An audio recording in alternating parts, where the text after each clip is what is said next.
Mr. President, I rise today in support of the Offshore Production and Safety Act, a measure to increase domestic production of oil and natural gas in this country. There are any number of things that make the United States the great nation that it is. Three of these things relate directly to the debate on the legislation which we will vote on this afternoon. They include our bountiful natural resources, the freedoms established by our founding fathers, and the determination of the American people. The measure offered by the majority yesterday would have worked to stifle these very characteristics by discouraging economic activity, by taxing industriousness, and by putting more of our resources off limits for development. From the oil wealth of the Gulf Coast to the coal reserves of Appalachia, from the hydroelectric power which characterizes much of the American West to the oil fields of Alaska, America is blessed with an almost boundless supply of energy wealth. From the time of this nation's founding, Americans have sought to explore and develop this bounty. I'm pleased to note that in recent decades, we've become more responsible stewards of this endowment. Last night, I held a telephone town hall meeting with many of my constituents, and the issues of gasoline prices and energy independence were raised repeatedly, and certainly this is not surprising in light of the high gasoline prices we're facing today. As I told Mississippians again last night during this town hall meeting, I favor an all-of-the-above approach to addressing America's energy needs. I have supported and continue to support innovation in the area of biofuels, geothermal power, wind and solar energy. At the same time, however, we need to address current needs with currently available domestic energy resources, such as oil and natural gas. The measure we debate today, the Offshore Production and Safety Act, is a balanced one that offers a timely way forward. By presenting a path toward lower fuel prices, job creation, and energy independence, this legislation is responsive to the needs of the American people, not at some uncertain date in the future, but now, making use of resources and technology available today. The specifics of the legislation before us are straightforward and common sense. This bill would require proposed lease sales in the Gulf of Mexico, in the Mid-Atlantic, and those off of Alaska to be completed. It would cut bureaucratic red tape while speeding up the approval of drilling permits. And energy activity suspended during the administration's moratorium on offshore drilling would be extended by 1 year. Safety considerations are also taken into account under this bill, taking lessons that we learned from last year's Deepwater Horizon tragedy to make deepwater drilling safer than before.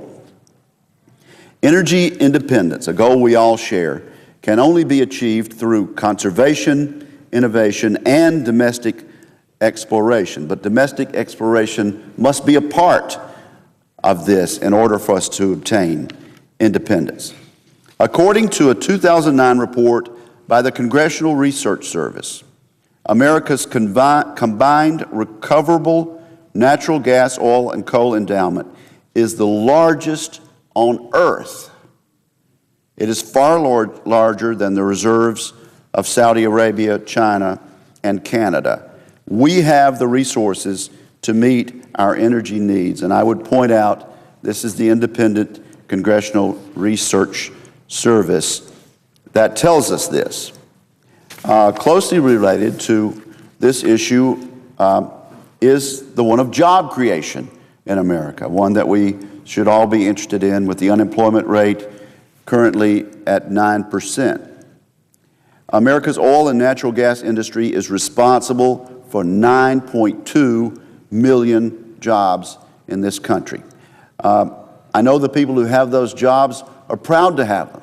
I know the families that are supported by those jobs are proud of their family members that work in this industry. And wouldn't it be great if we could expand that 9.2 million to a higher figure? Now, there was much discussion yesterday about taxation and budget considerations. Oil and natural gas production in the Gulf of Mexico raised over $67 million in revenues for the federal and state governments in fiscal years 2008 through 2010. That's according to the Department of the Interior. Millions more went to land and water conservation. But because of the administration's moratorium, energy production in the Gulf of Mexico is expected to decrease by 13% this year, as estimated by the Energy Information Administration, again, an official organ of this government. Overall, U.S. production is projected to drop by 110,000 barrels per day this year. This is not progress. The fact is that the United States is dangerously dependent on foreign sources for our energy needs. We import 60% of our petroleum needs in the United States. This is hardly a revelation, yet the proposed bill offered yesterday by my friends in the majority would have led to increased dependence on the importation of energy from foreign countries, many of which are not supportive of American interests, to put it mildly. Furthermore, the suggestion that the appropriate response to soaring prices of gasoline is greater taxation on the companies that produce gasoline simply runs counter to common sense. In the larger picture, the administration's energy policy is not comprehensive in nature because it fails to promote the utilization of proven domestic resources, and the traditional domestic production it allows comes wrapped in bureaucratic red tape. If our goal is to increase our energy independence in the near term, the White House seems to want to lead us in the opposite direction. You do not encourage the increased production of any good by raising taxes and imposing more regulation on it. The McConnell alternative that we will vote on this afternoon takes a different strategy, one that would increase access to domestic oil and natural gas. It is a strategy that would create jobs and spur economic growth while increasing government revenues and improving industry safety. Oil and natural gas reserves are abundant and accessible in the United States today. Tapping these domestic resources is integral to lowering energy prices and making us more energy independent. I urge my colleagues to support the Offshore Production and Safety Act as a logical, prudent step in the right direction for U.S. energy policy.